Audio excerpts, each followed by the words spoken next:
They shut off my bedroom light from the app, just like that, with no knock on the door, no good night, or are you still reading? Only the sudden absence of brightness and the startled reflection of my own face in the black glass of the window, the faint hum of the smart bulb dying mid-sentence as my book lay open on my lap, a chapter and a half from the end.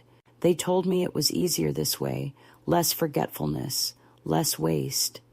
As if at 81, I had lost not only my memory, but also the right to decide whether a night should last a little longer for me than for them.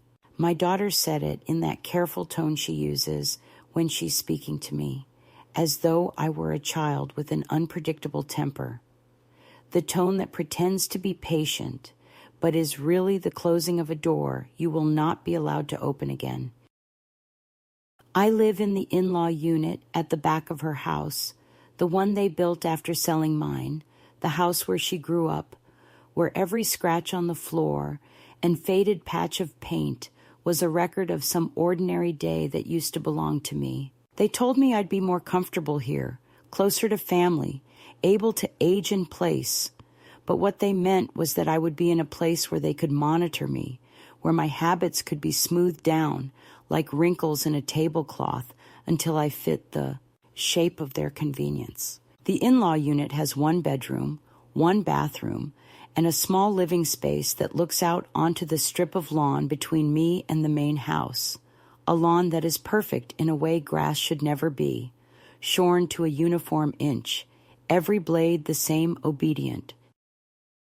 Green, watered by an underground system I never see but hear sometimes at dawn, a low whisper like something plotting beneath the earth. From my window I can see the kitchen lights of their home glowing in the early evenings, not the warm amber of the bulbs I grew up with, but a cool white that makes everything look as if it's been disinfected. They are proud of this house, of its angles and surfaces, and the way it can be run from their phones, as if life were a game of levers and buttons that rewarded you for reducing every action to a tap on a screen. When I moved in, they insisted on installing the same system in my unit: smart lights, smart thermostat, smart lock, smart camera above my door, so we can help if you forget anything, they said. But I knew even then that the help would be one way, that the line between assistance and control is invisible until you trip over it in the dark. At first, I told myself it was harmless, a sign of care, something younger people did because they couldn't imagine life without devices interceding in every moment. I let them put the app on my own phone, though I rarely used it, and I agreed to let them link my account to theirs so that if anything went wrong, they could fix it without bothering me. But nothing was wrong. Not until that night when I was reading in bed, and the room blinked into darkness at the exact minute they thought I should be asleep.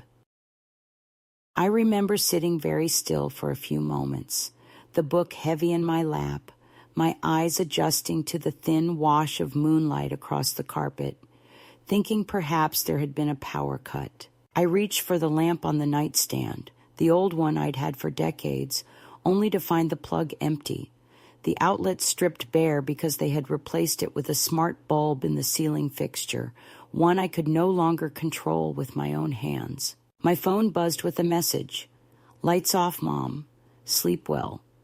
I typed back quickly before my courage dissolved, that I had been reading, that I wasn't ready for sleep, but there was no reply.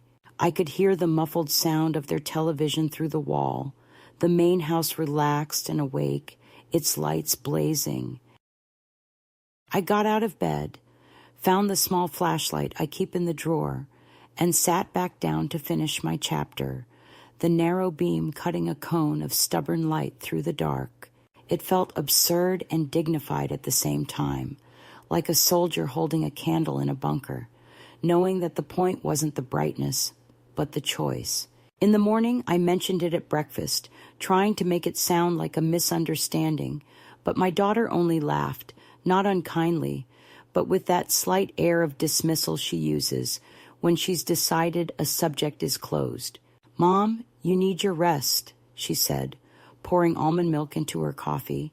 "You don't even know what time it is half the time." I wanted to tell her that I knew exactly what time it was, that I knew it down to the minute, because I had been watching. The clock ticked towards midnight, savoring the quiet, enjoying a rare evening where the book in my hands felt more alive than my own breath. But the words stayed behind my teeth. My son-in-law looked up from his tablet just long enough to add, "It's just energy management. We're on a program now. Lights out at 11 in all zones. Saves money." He didn't seem to think that the zone in question was also a human being. I nodded, as I always do when I can't think of anything that won't start a fight I'll lose. That day, I kept noticing the light switches in my unit, how they were no longer switches at all, but flat panels with tiny glowing icons, more symbols than tools, connected to something far away. I realized that I had to ask permission, in effect, to live the way I wanted, and that permission could be revoked without notice. It made me remember my mother's kitchen in the 1950s, the pull chain light over the sink, the small defiance she took in leaving it on while she smoked her last cigarette before bed, even when the rest of the house was dark. We never had much, but what we had was ours to control. Now, here I was, decades later, in a room where even the light did not belong to me, in a life that could be dimmed or brightened at someone else's whim. It would be easy to say that it was just a light, that I was overreacting, but anyone who has lived long enough knows that the smallest trespasses are practice runs for larger ones, that the erosion of dignity begins with a single grain of sand. That night, as I brushed my teeth under the steady white glare of the bathroom bulb, I imagined the invisible signal that could snap it off at any second, and I understood something I had been trying not to see since I moved here. They were not building a safety net around me, they were building a cage. And cages, even the ones lined with family photos and scented candles, are still cages. They started with the light, but the light was only the beginning, a small crack that revealed a deeper fracture beneath the surface of what I thought was family. It was the day they quietly moved all the smart devices in my unit under their control without telling me, shifting the power from my hands into the invisible grid of their apps and passwords. I was told it was for my safety, that by linking everything to their account, they could monitor the temperature, turn off the lights, and even check who came and went, all from their phones, while I stayed comfortably in my little home. But comfort was the word they used to mask control, and I felt the weight of it like a shadow lengthening over my every step. One evening, after dinner, I was sitting in my favorite chair by the window, the light warm and soft around me, when the bedroom lights suddenly blinked off. I thought it was a power glitch until my phone buzzed with a terse message from my daughter. "Lights off. Time to sleep." I was stunned, not just because of the message, but because of what it meant. That my own rhythm, my own bodily sense of day and night, was no longer mine to keep. I replied that I was still awake, still reading, but there was no answer, only silence on the other end. That night, as the darkness settled over the room, it felt less like rest and more like being locked out of a place I once called home. The thermostat dipped a few degrees too low, and I pulled my shawl tighter, but when I asked why the heat was suddenly off, I was told it was energy saving, and that I should get used to it. I understood then that this was not about warmth or light, but about diminishing my presence, erasing my comfort bit by bit until I was nothing more than an idea on a screen, a profile to be managed, an inconvenience to be scheduled. The smart camera outside my door was shifted slightly one afternoon, so it no longer faced the garden path where I liked to sit, but instead pointed at my front steps as if keeping me under surveillance. When I asked about it, they said it was to ensure your security. But security felt like a cage, and I realized I was living in a house that watched me like a stranger, not a mother or grandmother. I found myself walking the halls more often, unsure if I was being watched or left alone, wondering if the hum of technology was companion or jailer. One morning, I reached for the coffee pot, only to find it unplugged, and my daughter told me she had replaced it with a new machine that only she could operate from her phone. So I don't have to worry if you forget to turn it off. It was the first time I felt truly erased, replaced by convenience, and I realized that they no longer needed me to do anything but exist quietly, passively, efficiently. The books on my shelf gathered dust because the lights were out before I could open them. The quilt I kept folded on my bed, the one I made by hand, was left untouched because the warmth was controlled by an app I did not have access to. I was present but not seen, alive but not engaged, a ghost in my own life. One afternoon, I was trying to join my weekly book club over Zoom, a small comfort that connected me to friends scattered across the country. The Wi-Fi cut out suddenly, the screen froze, and my voice disappeared into silence. I knocked on the back door, hoping to find someone who could help, but my daughter opened it with a sigh and said, "We're streaming a movie. Don't knock unless it's urgent." I stood there, the laptop in my hands, my heart heavy with the knowledge that my access to the world was being limited for reasons I was not allowed to question. Later that night, I sat in the dark with a small flashlight, the beam shaking slightly in my hands as I wondered what it meant to lose control of not just my home, but my own life. When I unplugged the router quietly from the utility closet in the hallway, I felt a brief surge of power, a reclaiming of territory that had been slipping away for too long. The whole house went dark, the screens in their living room flickering to black, and I slept better than I had in weeks. The next morning brought a storm of accusations veiled as concern.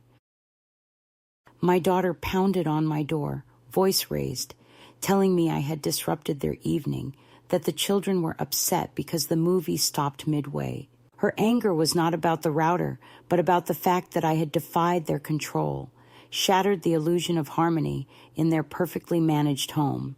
Her husband whispered about considering assisted living, about how perhaps I was no longer able to live independently, and the weight of those words crushed me more than the cold that sometimes crept into my apartment.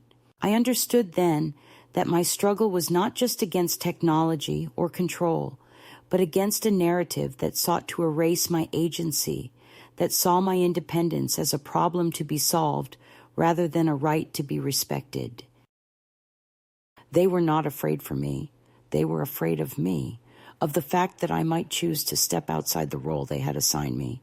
That evening, as I packed a small bag with the few things I could not imagine leaving behind, a quilt, a worn photograph album, a teacup my mother gave me, I felt a mixture of fear and fierce determination. I was leaving not because I was weak, but because I was reclaiming a part of myself that had been silenced. I placed a note on the kitchen counter before I left, a simple message for them to find. I am not your feature to manage. I am not your child. I am not an app. As I stepped out into the cool night air, the streetlights flickered softly above me, and for the first time in a long time, I felt the unsteady but powerful pulse of freedom beneath my feet.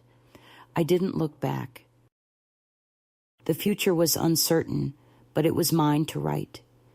They shut off my bedroom light from the app, but that was only the beginning of a slow, creeping erasure of my presence in the house I once called home. After the first time, the lights went dark without warning, and the thermostat dipped to a chill I hadn't chosen. I started noticing the little changes that felt less like mistakes and more like quiet withdrawals of respect. It was as if the house was slowly folding around me, shrinking the space where I could exist with dignity and control. The smart devices, which had been sold as conveniences, became tools of invisibility, ways to push me toward silence and compliance without ever saying it aloud. I found myself retreating into smaller routines, walking shorter paths, not because my body ached more, but because the emotional weight was heavier than I could bear. In the mornings, I would wake to a coldness that had settled in overnight, the heating schedule no longer synchronized with my needs, but with the preferences of my daughter and son-in-law, who controlled the app from their bedrooms in the main house. The heat would flicker on only when they were home, turning off as soon as they left, leaving my unit to chill as if I were a guest, not the occupant.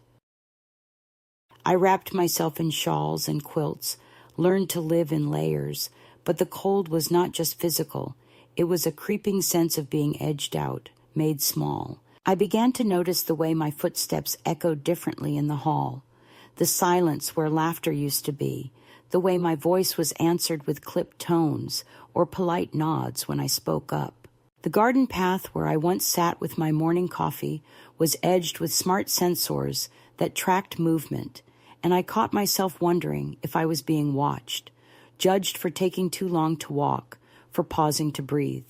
The television in my living room was replaced by a streaming device that required passwords I no longer remembered, and I found myself unable to watch the shows I loved, the ones that connected me to the world beyond these walls. My books gathered dust because the lighting would be turned off before I had a chance to open their covers, and when I tried to read with a flashlight, I could see the shadows in my daughter's eyes when she came to check on me, a mixture of pity and impatience that stung worse than any harsh word. Even the small comforts I had clung to, the quilt on the chair, the teacup I drank from each morning, seemed to fade under the glare of the new order that reigned here, one where convenience trumped care and control disguised itself as love. I remember the first time I noticed the package gone from my doorstep, a small box of herbal teas I had ordered for my nerves, the one thing that helped me sleep on restless nights. I went outside, calling softly, hoping to find it misplaced or delivered to a neighbor by mistake, but it was nowhere to be found. When I mentioned it to my daughter, she said casually, "Maybe someone took it. Packages get stolen sometimes." There was no apology, no offer to replace it, just a shrug that made me feel smaller than the missing box itself. It was one of those moments when the weight of exclusion settles on your chest, a quiet, unspoken message that you are not to expect much more, that your needs are trivial at best. The smart camera above my door became another source of unease. One afternoon, I noticed it had been adjusted. The lens pointed not toward the street, but directly at my porch, tracking my movements with clinical precision. When I asked my daughter why, she said it was to keep me safe, but I felt instead that I was under scrutiny, as if my very presence was suspicious. I began to feel the eyes of the house on me, a constant awareness that my every step, every pause, was being recorded, reviewed, controlled. It was a strange and lonely feeling to live in a home that watched you as though you were a visitor, not a part of its fabric. The thermostat control became another battleground. The temperature would drop without warning in the early morning hours, and I learned to keep a blanket by the door to the bedroom, wrapping myself tightly against the cold that no longer felt accidental. When I asked about it, I was told it was programmed to conserve energy, that the settings were fixed for efficiency, not for comfort. I was reminded that my needs were secondary to the household's overall plan, a cog in the machinery rather than a person with agency. There were no gentle conversations or invitations to adjust the schedule. Instead, I was expected to adapt silently, to bend to the new rhythm imposed from elsewhere. Even the small rituals that once brought me peace were interrupted. The tea kettle, a ceramic pot I had brought with me, was unplugged and replaced with a modern electric one controlled by an app I was not allowed to use. The coffee maker, too, was replaced, its buttons disabled in favor of remote start from the main house. I watched as my world was transformed into one where my hands had no role, where even the making of a cup of tea became an event I was excluded from. I felt the slow erasure of my presence in the home, as if my fingers were fading into the fabric of the chairs and walls, my voice lost in the hum of machines. The days began to blend into one another, marked not by the rising and setting of the sun, but by the schedules set on phones I was not allowed to touch.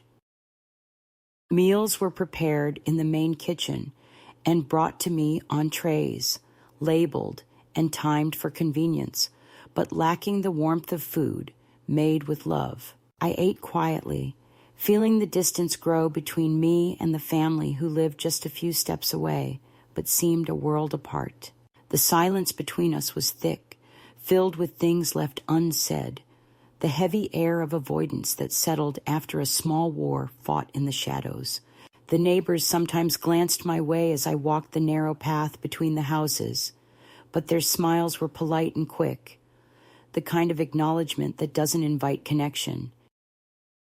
I found myself shrinking, taking smaller steps, trying not to disturb the delicate balance of appearances. The smart home was a fortress of glass and light, a monument to control and perfection, and I was the one left outside, watching as my life was rearranged without my consent.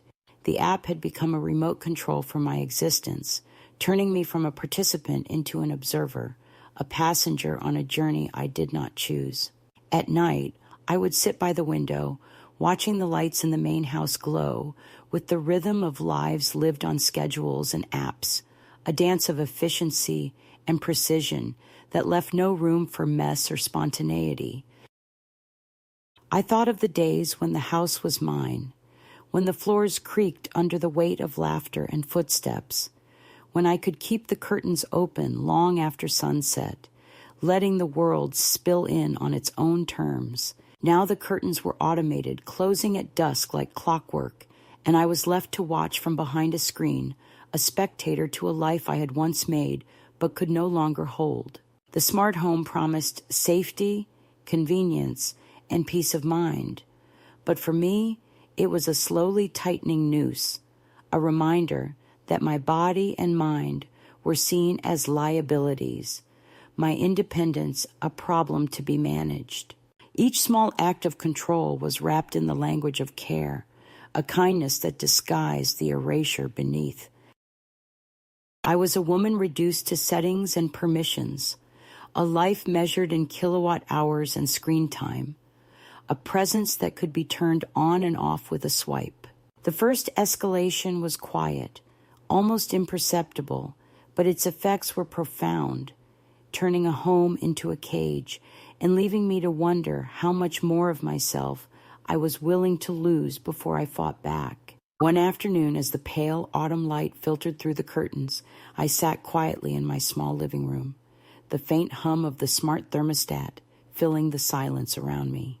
The digital numbers flickered, adjusting to the programmed schedule set by my daughter and son-in-law, never quite in sync with my own rhythms. I had spent so many evenings feeling like a ghost in my own home, a silent passenger on a journey charted by others. That day, however, something inside me shifted, a quiet but resolute spark that began to crack the carefully constructed shell of compliance I had wrapped myself in. It was not a grand rebellion, no sudden outburst or shouted demand, but a subtle awakening, a first step toward reclaiming the small fragments of autonomy that had been slipping through my fingers like sand.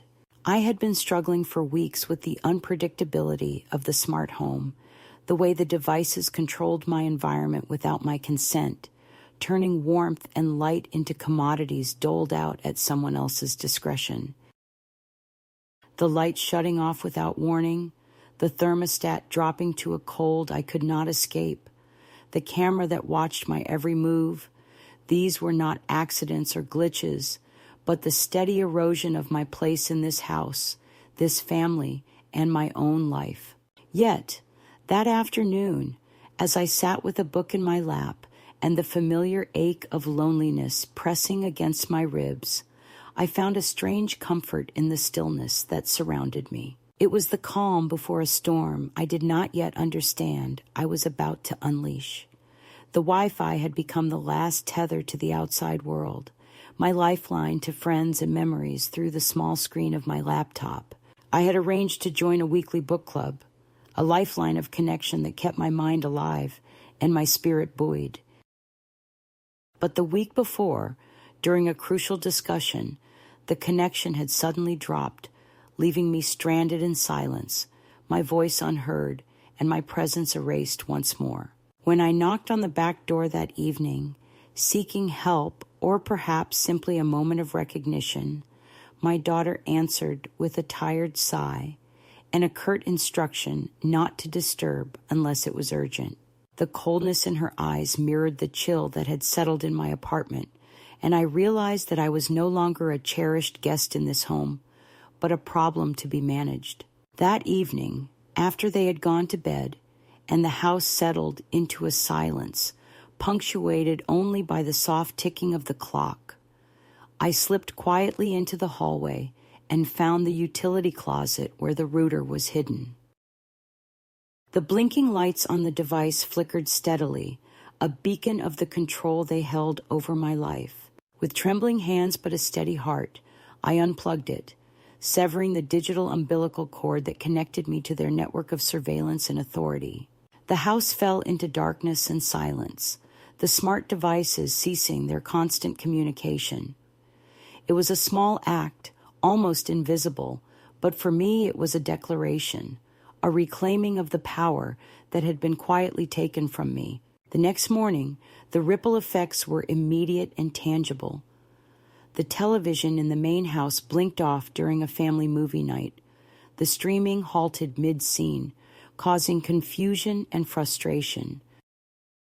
My daughter appeared at my door, anger and disbelief mixing in her eyes as she accused me of sabotaging their evening. "Did you touch the router?" she demanded, her voice trembling with a mixture of fear and fury. I looked at her calmly and said, "I thought it was past their bedtime." The simplicity of my words seemed to unsettle her more than any argument I could have made. Her husband muttered about considering a care facility, about how I was no longer capable of managing my independence. Their concern was less about my well-being and more about their loss of control, and I felt the weight of their judgment settle over me like a shroud. But in that confrontation, I found clarity. I understood that this struggle was not about technology or convenience, but about my right to exist on my own terms, to make choices about my life and body without being infantilized or erased. The night I unplugged the router was the night I began to reclaim my agency, not with loud declarations, but with quiet acts of resistance that reminded me of the woman I had been and still was beneath the layers of imposed obedience.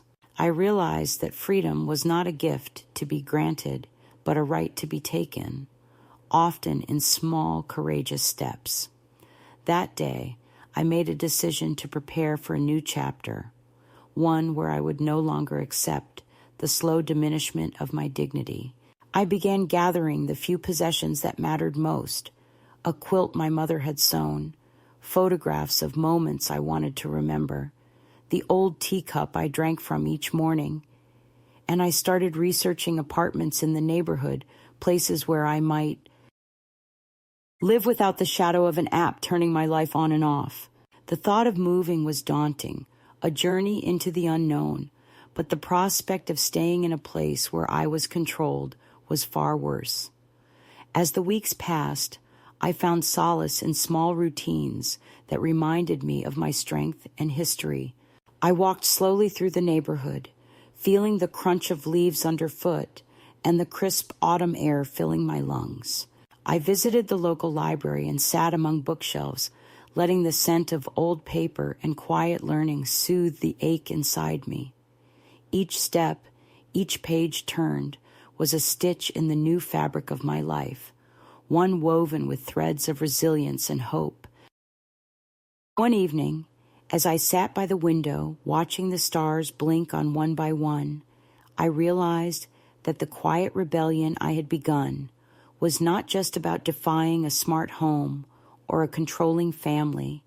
It was about remembering who I was beneath the layers of age and invisibility. It was about reclaiming the right to live fully, to choose when to read, when to rest, when to light a candle instead of waiting for an app to grant me permission to see.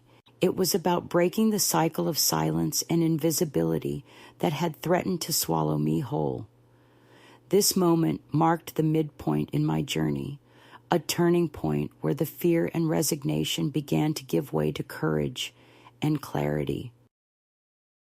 It was the first step toward a life rebuilt on my own terms, a life where I was not a feature to be managed, but a woman reclaiming her place in the world, one quiet act at a time. The days following my quiet act of rebellion, the moment I unplugged the router and took back a small piece of control, were filled with a tension I had never anticipated, a weight that settled over my shoulders like an invisible cloak I could neither shrug off nor hide beneath. The house, once a place of routine and quiet loneliness, became a stage for a drama I was reluctantly cast in, a role that neither I nor my family seemed to understand how to play with grace or kindness. It was during these days that the second escalation began to unfold, not with sudden outbursts or overt cruelty, but with a steady pressure that tested the limits of my resolve and clarity. My daughter's anger was the first sign of the shift. The day after the router went dark, she came to my door with a storm cloud gathering in her eyes, her voice sharp and brittle as she accused me of disrupting their lives. "Did you touch the router?" she demanded, the words hanging between us like a challenge. I answered simply, "Yes. I thought it was past their bedtime." Her disbelief was palpable, as if the act of defiance was a betrayal not only of family expectations, but of some unspoken agreement that I was to remain passive, invisible, and compliant. The frustration in her tone was tinged with fear that the neat order they had constructed would unravel, that their carefully managed lives would be disturbed by a grandmother who refused to be silenced. Her husband, who had been more distant until then, joined the confrontation with hushed comments about considering a care facility, a place where I would be looked after by professionals and kept safe from the burdens of autonomy. Their concern was less about my well-being and more about their loss of control, a realization that struck me with a harsh clarity. They were not afraid for me. They were afraid of me, the fact that I might choose a path outside their narrative, that I might reclaim my life on terms they could neither dictate nor contain. This fear translated into pressure, subtle but unrelenting, a series of comments and gestures designed to wear me down and convince me that my resistance was futile. The following days were a gauntlet of passive-aggressive remarks and calculated omissions. Meals that had once been brought to me with a smile were now delivered silently, left at the door without a word. Invitations to family gatherings dwindled until they ceased altogether, replaced by whispered conversations in the kitchen that stopped when I entered the room. The smart devices I had tried to reclaim control over were reset remotely. Their settings returned to defaults that ignored my comfort and needs. The thermostat was programmed to a temperature that left me shivering in the mornings, and the lights were turned off earlier each evening, as if darkness could erase me entirely. One afternoon, I received a letter from my grandson, the only family member who had not yet distanced himself. His handwriting was familiar, the loops and curves carrying the warmth of a boy who once sat on my lap and listened to my stories. The letter was short, filled with concern and a quiet plea for connection. He asked where I was, if I was safe, if I missed them. I held the letter in my hands, feeling the weight of his words and the distance that had grown between us. I did not respond immediately. It was not out of anger, but a need to hold space for myself, to process the fractures that had formed in the family I once thought unbreakable. The arrival of this letter was soon followed by a visit from my daughter, an attempt at reconciliation veiled in exhaustion and vulnerability. She came to the cafe where I had started working, standing stiffly by the pastry display, her expression unreadable.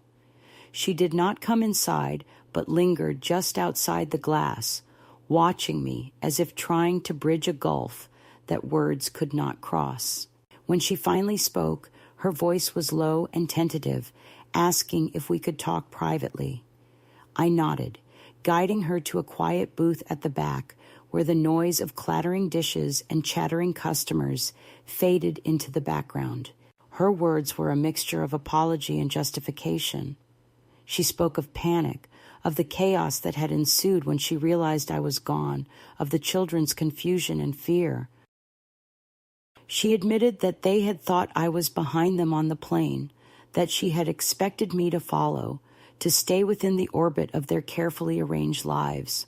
There was a moment when she looked up, her eyes glistening with unshed tears, and said, "I wasn't trying to replace you. I just didn't want your shadow in every room." It was the closest she had come to honesty, a glimpse of the fear that had driven her actions, a fear of being overshadowed, of the weight of history and obligation that she felt pressing down on her shoulders. I listened quietly, feeling the fragile thread of connection stretch and strain between us. I told her I was not a shadow, that I was my own person, and that I had finally remembered how to be one. The silence that followed was thick and heavy, filled with the things we could not say and the wounds we could not heal with words alone. She left without finishing her coffee, her departure a quiet surrender to the chasm that had opened between us. Meanwhile, the family's efforts to reclaim control took on more formal shapes. I was visited by a man in a suit, a representative of my son-in-law's legal team, who spoke in measured tones about my well-being, my assets, and the need to ensure I was in a safe environment. His presence was an intrusion, a reminder that the battle was not only emotional, but legal, a contest for power played out in letters and documents rather than words and embraces. I listened to his proposals with a calm I did not feel, refusing to be drawn into negotiations that treated me as a liability rather than a person. I told him that I was of sound mind, living safely and not under duress, that I had retained local legal counsel and would consider any further attempts at contact under the guise of concern to be harassment. In the quiet moments that followed these confrontations, I found solace in the friendships I was building outside the family circle. Arthur, a widower who frequented the cafe where I worked, became a companion in the small rituals of daily life. We spoke of birds and books, of memories and the passage of time, finding comfort in shared silences and gentle conversations that did not demand explanations or apologies. Joyce, my landlord and friend, offered a steady presence, her gruff kindness a balm for the wounds left by family fractures. As the pressure from my family mounted, so did my resolve to live on my own terms. I wrote letters, not of anger, but of closure, setting boundaries that had long been ignored. To my daughter, I sent a brief message acknowledging the past without apology, affirming my decision not to return and wishing her well in her own life. To my grandson, I wrote with warmth and hope, inviting him to visit when he was ready, free of expectations and conditions. These letters were acts of reclaiming, of defining my own narrative in a story that had tried to write me out. The second escalation was a test, a crucible of endurance and clarity that forced me to confront not only the pain of loss, but the power of choice. It was in this period of pressure and challenge that I found the strength to refuse the roles imposed upon me, to be the forgotten, the controlled, the silenced, and to step into a new life forged in resilience and quiet defiance. The path ahead was uncertain, marked by the shadows of broken ties and the light of emerging connections, but it was mine to walk. And for the first time in many years, I felt the stirrings of hope beneath the weight of what had been lost. The moment I decided to no longer be a shadow in someone else's carefully constructed life was not marked by fanfare or dramatic declarations, but by a quiet, resolute act that forever changed the course of my days. After months of silent erosion, subtle control, and the slow dismantling of my autonomy, I reached a point where the weight of their expectations and the sting of their exclusions could no longer be borne with quiet resignation. The house I had lived in, the family I had nurtured and loved, had become a place where I was managed, monitored, and marginalized, a woman reduced to a collection of settings on a screen rather than a person with a will of her own. That night, I made the choice to reclaim my dignity and declare my independence in a way that could not be undone or ignored. I began by gathering the few possessions that still held meaning for me. The quilt my mother had sewn, the old recipe box filled with cards written in the careful script of decades past, photographs of moments when laughter filled rooms rather than silence. These items were not merely objects, but symbols of a life lived on my own terms, memories of a time when I was not invisible, but essential. With deliberate care, I packed them into a small suitcase, each fold and placement a reaffirmation of the woman I still was, beneath the layers of imposed obedience. Before leaving, I took one final step that felt both symbolic and deeply personal. I went to the bedroom where the smart light still hung, the device that had first been switched off without my consent, the first in a series of controls that had shrunk my world. I carefully unscrewed the bulb, disconnecting it from the app that had controlled my nights and dictated my rest.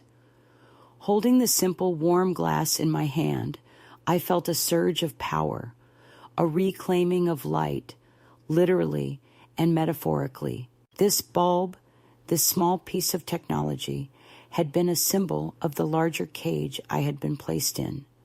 Removing it was a statement that I would no longer be controlled by unseen forces, that I was choosing my own brightness. I placed the bulb in my suitcase alongside the quilt and photographs, packed the last of my things, and walked out the door without looking back. The cool night air was crisp and filled with the scent of falling leaves and distant rain, the world outside vast and unbounded compared to the shrinking spaces I had inhabited.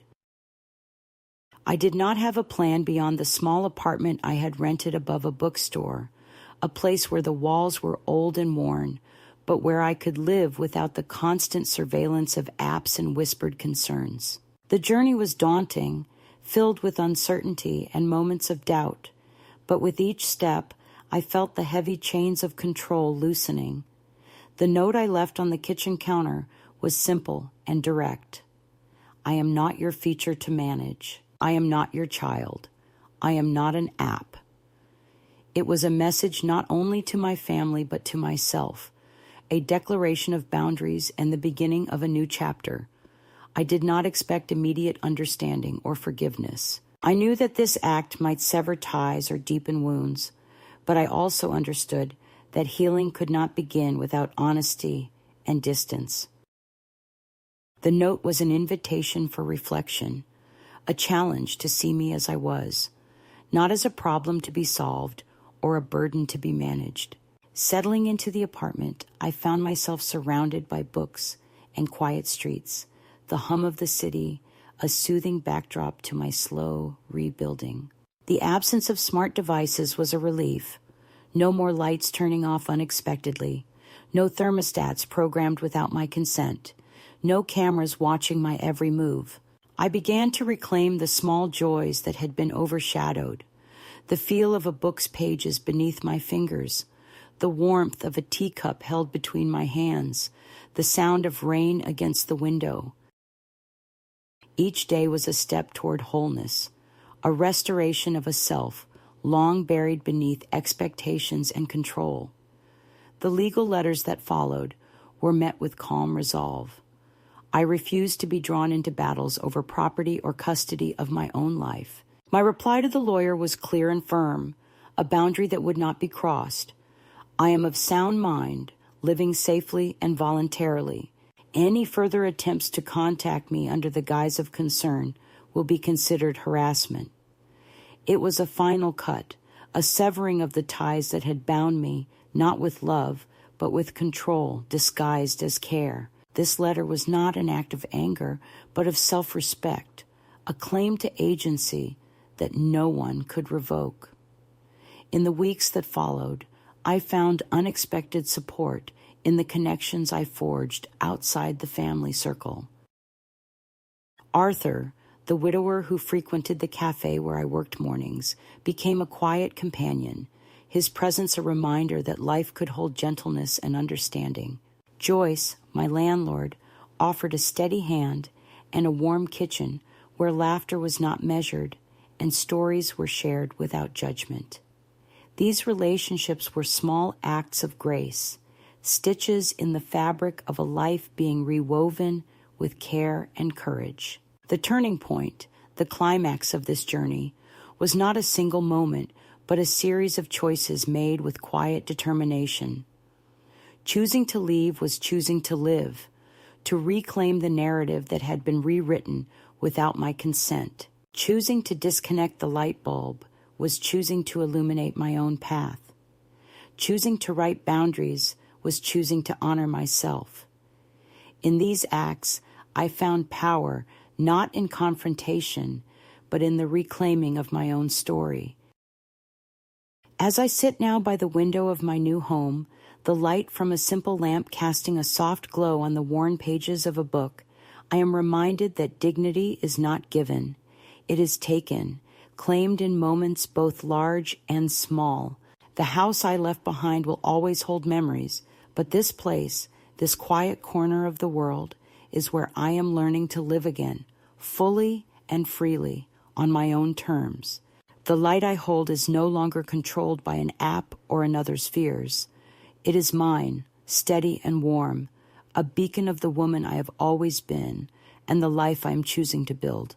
The quiet that settled into my new life was not the absence of sound, but the presence of something deeper.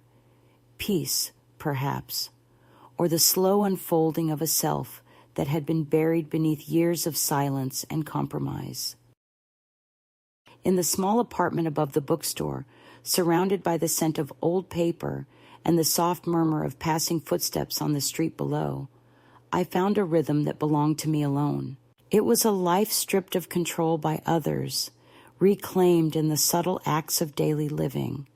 Brewing a cup of tea without waiting for permission, opening a book under a lamp I turned on myself, watching the evening sky shift from blue to indigo through the cracked window. This was not a grand return to the world, but a gentle re-entry, a slow healing that unfolded with patience and grace. The phone, once a conduit of tension and obligation, rested quietly in the bottom drawer of my nightstand, wrapped in a clean handkerchief as if it were a fragile relic. I did not need to check it constantly, nor did I await the calls or messages that might carry guilt or demands. The absence of its buzzing was a balm, a space where I could breathe without interruption. Occasionally, I would take it out, turn it on briefly to see if there were messages, but more often, I chose silence, allowing the quiet to fill the spaces where noise had once dominated. It was not loneliness, but freedom, a freedom I had forgotten was possible. One afternoon, a neighbor from down the hall, a woman with gentle eyes and a sturdy presence, knocked on my door, carrying a homemade pie wrapped in a checked cloth.